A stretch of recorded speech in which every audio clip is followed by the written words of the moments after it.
അങ്ങനെ ഞങ്ങൾ അമ്പലത്തിൽ പോയി നല്ലപോലെ ദർശനമൊക്കെ നടത്തി നല്ലപോലെ തൊഴുതിട്ട് ഞങ്ങൾ അമ്പലത്തിൻ്റെ അടുത്ത് തന്നെയുള്ളൊരു ഹോട്ടലിൽ ഡിന്നർ കഴിക്കാൻ വേണ്ടി കയറി. ഞങ്ങൾ അവിടുന്ന് വെജിറ്റബിൾ ബിരിയാണി അതുപോലെ മഷ്റൂം കറിയും സലാഡുമാണ് ഓർഡർ ചെയ്തത്. എനിക്ക് ഏത് ഭക്ഷണത്തിൻ്റെ കൂടെ സലാഡ് കിട്ടി എനിക്ക് അത്ര ഇഷ്ടമാണ് കേട്ടോ. കാരണം എനിക്ക് ഭയങ്കര ഫേവറേറ്റ് ആണ് സലാഡ്. ഏത് ഭക്ഷണത്തിൻ്റെ കൂടെ ഞാൻ സലാഡ് കഴിക്കും കേട്ടോ. നിങ്ങൾക്ക് അങ്ങനെ ഏതെങ്കിലും ഒരു കറിയോടൊരു പ്രത്യേകം ഒരു കറി അല്ലെങ്കിൽ ഏതൊരു ഡിഷിനോടെങ്കിലും ഒരു പ്രത്യേക ഒരു ഇഷ്ടം കാണുമല്ലോ. അതേതെങ്കിലും മറക്കാതെ കമൻറ്റ് ചെയ്യുക കേട്ടോ. അതുപോലെ എൻ്റെ അമ്മയ്ക്ക് ഏറ്റവും ഇഷ്ടമുള്ളൊരു കറിയാണ് ഈ മഷ്റൂം കറി എന്ന് പറയുന്നത്. അമ്മ ഏത് കടയിൽ പോയാലും ആദ്യം മഷ്റൂം കറി ഉണ്ടോ എന്ന് ചോദിച്ചിട്ട് ഇല്ലെങ്കിൽ കേട്ടോ അമ്മ വേറെ ഏതെങ്കിലും വാങ്ങുക. ആണെങ്കിലും ഫ്രൈഡ് റൈസും സലാഡും അതുപോലെ മഷ്റൂം കറിയെല്ലാം അത്യാവശ്യം നല്ല ക്വാണ്ടിറ്റിയിലുണ്ടായിരുന്നു. അതുപോലെ നല്ല ടേസ്റ്റുമായിരുന്നു കേട്ടോ.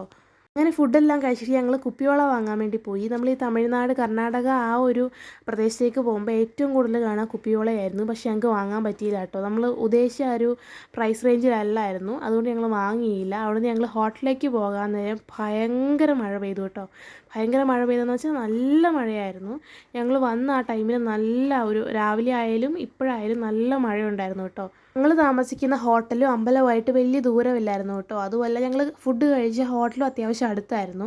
പക്ഷേ ഞങ്ങൾ താമസിക്കുന്ന ഹോട്ടലിൻ്റെ അടുത്തോട്ട് എത്തിയപ്പോഴാട്ടോ ഇതുപോലെ മഴ പെയ്ത് അതുമല്ല നല്ല വെള്ളമൊക്കെ ആയിരുന്നു. അതുകൊണ്ട് നമുക്ക് അങ്ങോട്ട് ക്രോസ് ചെയ്യാൻ പറ്റിയില്ലായിരുന്നു. അതുകൊണ്ട് ഞങ്ങൾ കുറച്ച് നേരം മഴ തോരാൻ വേണ്ടി നിൽക്കുമായിരുന്നു കേട്ടോ. പക്ഷേ എന്ത് ചെയ്തിട്ടും മഴ തോരുന്നില്ലായിരുന്നു. ഞങ്ങൾ ഏകദേശം ഒരു 10-15 മിനിറ്റോളം മഴ തോരുമോ എന്ന് അറിയാൻ വേണ്ടി വെയിറ്റ് ചെയ്തു കേട്ടോ. പക്ഷേ അത്രയും നേരമായിട്ട് മഴ തീരുന്നില്ലായിരുന്നു. അതുകൊണ്ട് പിന്നെ രണ്ടും കൽപ്പിച്ച് ഞങ്ങൾ നനഞ്ഞ് തന്നെ ഞങ്ങൾ ഹോട്ടലിലേക്ക് വന്നു കേട്ടോ. ഇതാണ് ഞങ്ങൾ ഹോട്ടലിൽ നിന്ന് അങ്ങോട്ടുള്ള വ്യൂ. നല്ലപോലെ നനഞ്ഞു കേട്ടോ. ബാക്കിയൊക്കെ ഞാൻ നെക്സ്റ്റ് പാർട്ടി കാണിച്ചു തരാം. അപ്പോൾ ഈ മൂകാംബിക സീരീസ് ഇഷ്ടമാവുന്നുള്ളവർ മറക്കാതെ കമൻറ്റ് ചെയ്യുക. അതൊരിക്കും ടാറ്റ.